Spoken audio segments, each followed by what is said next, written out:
Hey, this is Matt with Let's Talk Music. I'm here with Nick Palma. Welcome, sir.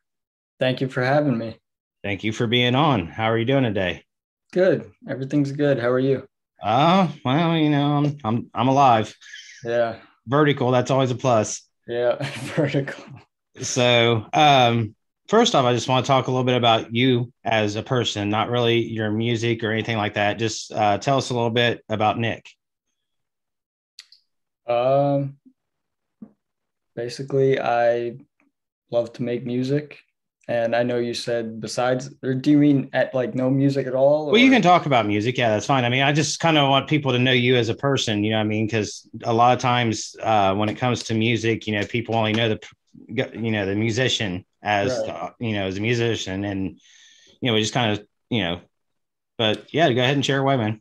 Right. Yeah. So I mean, it's kind of hard to talk about myself without talking about music, That's because fine. it's like the number one thing in my life, always has been since I was a kid. But basically, like, growing up, it was always my main hobby, I guess. And as I got older, I got more serious about it. Joined my first band like right out of high school, and a lot of years of trial and error and ups and downs and everything, and it's kind of what led me to doing the solo thing now with Mhm. the instrumental stuff. But I don't regret anything because everything is a learning experience. And yeah, and I mean, it's not all just music. I like to do other things too, Right. but like you said, like sometimes people see the artist and only the artist. Hmm. Uh, it kind of, I don't know, like it's not the 80s anymore where everything is larger than life. Like we have social media now, you see what people are eating for lunch every day and stuff like Right. that. So I feel like people kind of like that though. It makes you like more personable. Yeah. And now, I mean, the trend is everybody's making themselves a cartoon. Have you Yeah. seen that on Facebook? Yeah. Yeah. So sorry about that. The new song Lanterns. Shauna sent me the press release, and to be honest with you, I was quite blown away. You are Thank a you. phenomenal talent.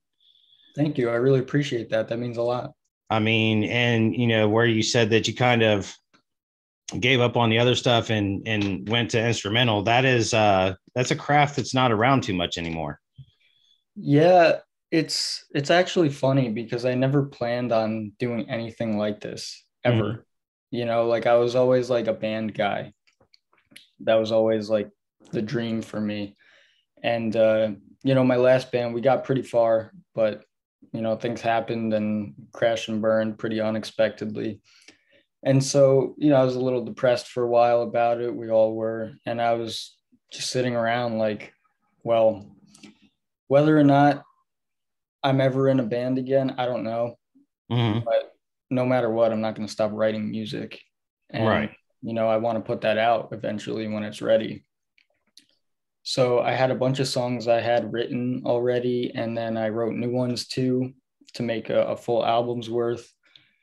And, like I said, it was basically like, well, I can sit here and just like write songs in my bedroom, or I can, release them the proper way Mm-hmm. and, really put everything into it. And it's a lot of fun. The funny thing is, though, like I said, I never really planned on doing a project like this ever. I love it, but I don't really ever listen to much instrumental music. Okay. I Well, do, but it's not like my go-to. right. But in a way, I was kind of referring to back when, and when I was a teenager and stuff, you had, Steve Vai, Joe Satriani, Yeah. Eric Johnson, and Yeah. back then I even enjoyed that because I think sometimes with the type of music you're making, the type of music that they made, you can turn it on and just kind of close your eyes and just visualize your own, you know, I guess lyrics to it if you wanted to, or visualize whatever you want to visualize. It might Exactly. might take you to another time in your life where you're like, oh man, this song reminds me of that, and Exactly. Yeah. I Yeah, I find that totally agree. And I And find that impressive because, I mean, you're doing it with an instrument. You're not, on there saying, hey, my dog died today or whatever, you're seriously just, you're getting in people's head with that. And that's an amazing talent, man. well, thank you. Yeah, I think definitely doing this made me appreciate instrumental stuff way more. And yeah, I don't know. It's kind of like I don't sing. Like I've never really seriously tried, but it's Mhm. just, I don't sing. So I Right. kind of just look at the guitar as my voice. And, I showed the album that's not out yet to one of my close friends. And he was like, since there's no lyrics, how do you come up with titles? And I was just like, well, it's still going to make you feel something, hopefully, if I did a good Mhm. job, So there's still hopefully going to be plenty of emotion there. So that's the way I look at it. Yeah. And that's what I was just, referencing to, because that to me, like one of my, I know it's like one of the most popular ones, but one of my favorite songs ever by Eric Johnson was Cliffs of Dover. Mm-hmm. I mean, it just phenomenal guitar playing, phenomenal instruments in the background. I mean, but it does, it makes you feel a certain type of way. I mean, just kind of like, I mean, if you listen to a song with lyrics, but Yeah. like I said, what I find more impressive is the fact that you're doing it with just an instrument, Mm-hmm. and I mean, you can, like your video for lanterns, you can make videos that kind of give an idea of, that's why I named it this or whatever. So, I mean, but what it is it's all your creative freedom. And that's got to Yeah. be awesome. It is awesome. It was definitely like the most relieving thing because, being in bands and stuff, there's always something like, it's got to sound like this if we want radio play or we have to keep it a certain length, which is Mhm. fine. Like I totally understand the reasoning behind all that, but to be able to have absolutely no rules finally was a lot of fun. I bet. Yeah. So, what kind of guitar do you play? What's your favorite brand? Um, I used to I used to play only Schecter Hmm. for a long time because my favorite guitar player was like a Schecter artist, and as a teenager, that's like what I went to. But the last couple of years, I've been into Ibanez. I got a couple really good Ibanezes, and can't go wrong. I mean, you were talking about Steve Vai, and he's been an Ibanez artist for however many years, Yeah. and Joe Satriani too. So really happy with how those they play great. So I was trying to actually pay attention during your video, but it was a little hard to catch it. Do you use a 6 string or a 7 string? For this song, it's six. Okay. This song is six. Again, it's not out yet, but the full album, I think it's pretty much split down the middle. Half is six, half is seven. Okay. So for those people that really don't know what that 7 string does, including myself, how do you, is it just a higher note? It's actually lower. Lower? Okay. Yeah. So basically, it just gives you a little more range. And it all depends on the feeling of the song, like we were talking about earlier. If I want that, like kind of nastier, lower tuning, then I'll reach for the seven. Hmm. Um, I tend to use the seven for like kind of more groovy riff based stuff Okay. because when you're playing faster riffs or whatever, it just the higher octave on a six string seems to translate better. Hmm. But yeah, I mean, and then sometimes you really can't tell either way. Like I remember we were in the studio recording the album, and one of the songs was not a slow song, but it wasn't, like in your face like a lot Hmm. of them are. And so I picked up my guitar to start recording it, and my drummer Alec was like, "This song is on a seven string. What?" And I was like, "Yeah, man." He was like, "I it didn't sound like it at all." So I don't know. It just really comes down to what's gonna fit the song best, I guess. Right. Now, in your press release, it says that you're a multi instrumentalist. So, what else do you play? Okay, so as a kid, before I ever even got into guitar, I wanted to be a drummer first and foremost. Hmm. I thought that looked the most fun. I feel like a lot of kids feel the same way. Right. And So my parents got me like, some of those cheap like pad electronic kind of drums. Mm-hmm. They never got me a full kit, and I think it was because they don't have a volume knob. So yeah, one way or the other, I ended up with guitar. But nowadays, the way I write music is, I'll start with guitar most of the time. Mm-hmm. But for the demos, before we record them for real, I'll program drums. And then when we go to record them, my drummer will, do whatever he's going to do over it. But so I do that. I play a little bit of piano and I program, like a lot of my stuff has synths that aren't really in the forefront, but they're in the background. And I feel like it's one of Mm-hmm. those things where if they weren't there, you'd notice it, Mm-hmm. you know? So I do a bunch of stuff like that to add like different layers because I like music that's very like, I guess you could say rich, like not too bare bones. Right. Not to cram too much stuff in there, but I try to, fill it out as best I can. Right. Okay. Yeah. So I see here that, Slash, Sinister Gates, Dimebag, Steve Vai, Jimmy Page, some of your earlier influences.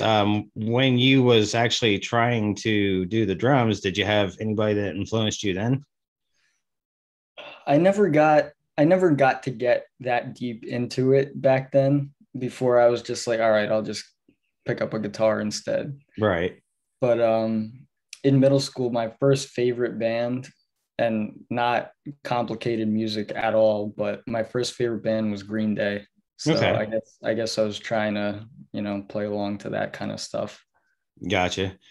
Yeah. I mean, Sinister Gates, I mean, that's one bad dude right there. I mean, he's That's very, he very was my talented. he Huh? was my number one guy growing up. That's why I said as a teenager I went with Right. Schecter Yeah, see, I because didn't know what he played, so yeah, that's why. And still, I mean, they put music out at their own pace, which is kind of the opposite of what everybody else does these days. But I still love everything he does. He always impresses me. right. And I've talked to other artists about that. How your big signed artists are, you know, song after song after song after song, and how more of the independent artists has the luxury of taking their time to write the quality music that they want to write and the time to put it out as they want to put it out. So are you independent or are you with a label? No, I'm totally independent right now. And see, I think this just that's what I'm saying is like you can release you just did lanterns and then like a month later or 2 months later you can release something and people are going to be still as I think impressed with it as what they would be as if you put it out week after week after week. You know what I mean?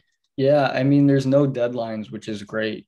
Mm-hmm. But I also understand why the release schedule is getting shorter and shorter. Which Mm-hmm. kind of it sucks for the artist because I feel like it's really something you shouldn't have to rush. Right. But I mean, look at all the trends now. It's TikTok, 30-second videos. Everybody just keeps scrolling all day long, and people's attention spans are horrible. Yes, that's true. So I mean, but it I mean, honestly, it was something I would love to see come back as MTV. Yeah. There was that thing on Facebook where everybody was telling Elon Musk to buy MTV and bring that back. But Yeah. I grew up on that. I remember seeing the first video that ever played, which was Video Killed the Radio Star. And Okay. yeah, that was just, I don't know. As a kid, I thought what was going on is these bands were coming in, setting up and playing, and then they were leaving, you know? So, I mean, because That would be very impressive. right, right. But at that time, I didn't know what the heck was going on. And I found, but back then, I mean, you were releasing tapes, CDs, records, whatever. Everything wasn't so digital. They were sinking a ton of money into these videos. And I mean, it caught people's eyes, and that's what got them listened to. And that's why they were able to go out and do these big tours and stuff like that. But nowadays, I mean, it's harder, I think, for people, especially, independent artists to really get themselves out there. And that's why I really enjoy doing these sessions with you guys.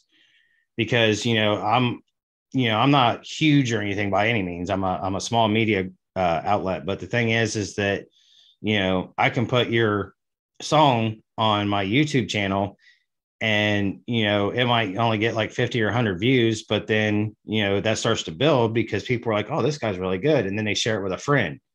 Yeah, everything matters, everything helps, and we definitely appreciate all that kind of stuff. Mm-hmm. Um, and just going back to what you were saying about how like things are different now than they were back then, it's such a weird time for music.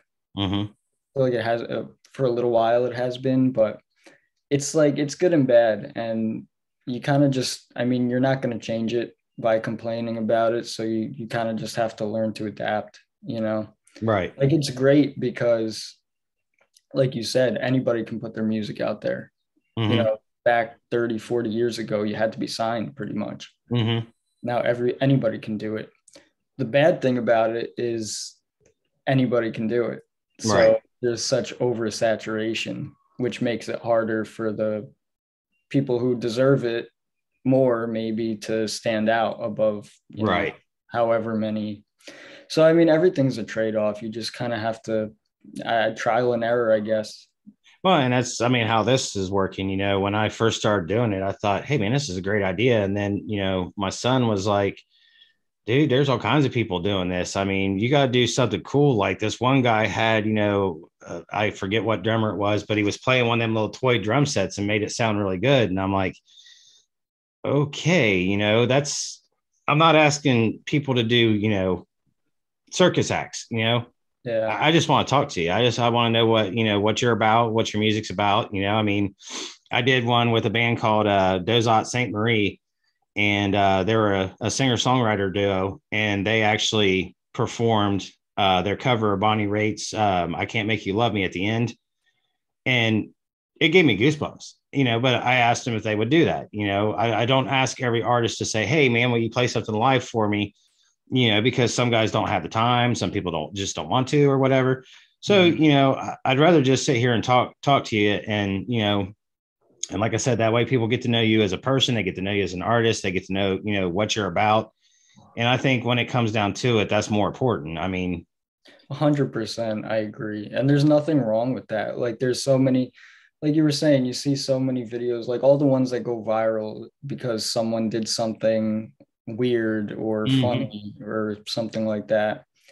And I was actually having this conversation with my drummer not too long ago. And, the stuff that really goes crazy on TikTok and Instagram, a lot of it is like the funny, like meme joke kind of stuff with Right. musicians now, which I have nothing against. But at the same time, it's just not me. Like it's Mm-hmm. not my personality, and I'm not gonna fake it. I'm still gonna be genuine, and I'm still gonna just put out my music. And if it goes viral, great. If not, then that's cool too. There will be people who listen to it, Right. but I'm not gonna try to be.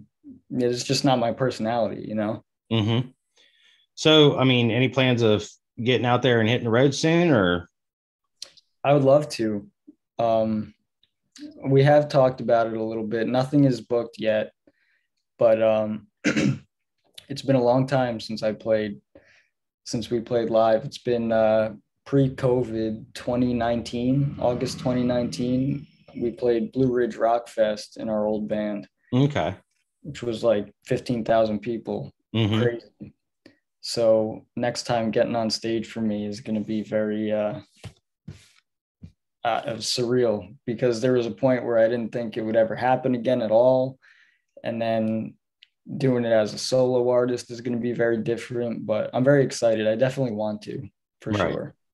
So you've mentioned it a couple of times. Do you mind my asking who's your old band? We were called Another Day's Armor. Okay. Yeah. Okay. So, I mean, what are you thinking for your future? Are you happy where you're at now, or are you looking to maybe add vocals to things? I wouldn't add vocals to my solo stuff. Like I would always keep that separate. Okay. Um, because like I just want to keep it fun for myself, Mm-hmm. like it's so much fun, like we were talking about before, like there are no rules with anything. Right. um I'm always going to keep, myself to high standards and put out what I feel like is the best stuff that I can. But that being said, like the door isn't closed for like another full band for me. It would just have to be something that I really believe in, you know? I love that. That's Yeah. that's awesome, man. Because I mean, there are people that just will pick up on anything, and I feel that Oh man, it's I don't know. Like with that band, we really accomplished so much, like kind of childhood dreams. mm-hmm. And I'm not gonna say I'm content because I'm not. I'm always at least gonna be, striving for more. Right. But at the end of the day, like if my heart's not in it, it's just not gonna be worth it to me. And that, man, is how you do it. I mean, that's what I have a ton of respect for you for that, because I mean, Thank you. obviously you can pick up a guitar and do many things with it, but the fact that you're putting your heart and soul into it, and like, hey, this is me, that's awesome. Yeah, well, I appreciate that. And, I want to stay genuine. There's so much in the music industry that's not genuine. True. And I, you know, I don't know. Like, again, that's just kind of not my personality. And now, like we were talking about before with the social media and stuff, I feel like that helps people connect more with your music anyway. Yeah. Seeing the person behind it, not just like this larger than life, whatever. Mm-hmm. Yeah. That's really It's that's what it is. And I'm not anybody special. I just didn't have many friends as a teenager, and I practiced for like 8 hours a day, and I still love doing it. So that's you know I'm nothing special. well, I mean, to me, you are. For somebody that loves music, and that this is why I do this. I'm not getting paid to do it. I'm putting all my own money into it and everything, just like yourself. Mhm. Um, but like my mom used to say, if I paid as much attention to school as I did to music, I'd be an honor roll student. So I mean, Definitely. I can relate to that. and to me, to meet, to talk to somebody that feels the same way that I do, or that sees music the same way that I do, to me that is somebody special. So yeah, don't ever take that away from yourself, man, because I mean, like I said, you're a hell of a guitarist, and you're putting yourself out there, and that is special. Well, I really appreciate that. That feels really good hearing. Hey, no problem, man. So just a couple more questions. What is your did you have any lessons, or did you just kind of pick it up and do it on your own? No, I had lessons when I was a kid. My parents got me my first guitar, which was like a brand that doesn't even exist. Mm-hmm. And there was a local music store. It's still there actually. And my first teacher was a blues player, Oh, but okay. he knew I liked like rock and metal. So, we met somewhere in the middle. Like the first song I ever learned was Layla by Eric Clapton, because that was like, one of his Mm-hmm. influences. And like Led Zeppelin and stuff. And I was going to him for a while on and off. And I think I was like 16, 17. And I started getting into more of the shreddy kind of stuff by then. And we got to a point where he was like, listen, man, there's not much more I can show you. Like, Right. that wasn't his kind of stuff. Like, he's a great player, but different genre. Yes. So, yeah, I had some lessons after that with his name was Jackie Vincent. He used to be in the band Falling in Reverse. Yeah. Yeah, I know Uh, them. yeah, yeah. So we did a couple like Skype lessons, which helped me a lot with the style that I play now. Um, and then nowadays anything I want to learn, because there's always something new to learn. Mm-hmm. You could find it online. Like if you know what you're looking for, there's YouTube, there's Right. websites, there's books you can buy. So I had lessons. I would say half was lessons, half was self-taught. Okay. Awesome. So just what do you think like it would feel like, or what do you think it would mean to you to, maybe one day share a stage with Sinister Gates? Oh man, I couldn't even imagine that. I mean, do you like ever just sit around and riff and play some of his songs, or? Yeah, well, I used to do that almost every day when I was growing up. Like I used to warm up to their songs all the time. And I don't know, like even if you just saw one of my videos, that would be like enough for me, you know. But if I actually got to do something like that, that would be to say that would be a dream come true would be an understatement. Well, I'll put your with your permission, I'll put your video for Lanterns at the end of our interview. Sure, yeah. Once I post it, and I'll tag him in it, and maybe he'll take a look at it. Thank you. It's That'd be awesome. always. Go ahead, buddy. Sorry. No, I just said that'd be awesome. Yeah, I mean, I'm all about, like I say, getting you out there more than anything. I mean, I'm not, as you can tell, a professional at this. I ask questions that just come to my mind, and things that I read from your press releases, and that I do research on you. But more, it just, I do it because I love it, and if I can help you achieve something that you would love to do, then great. That's awesome, man. I really respect that.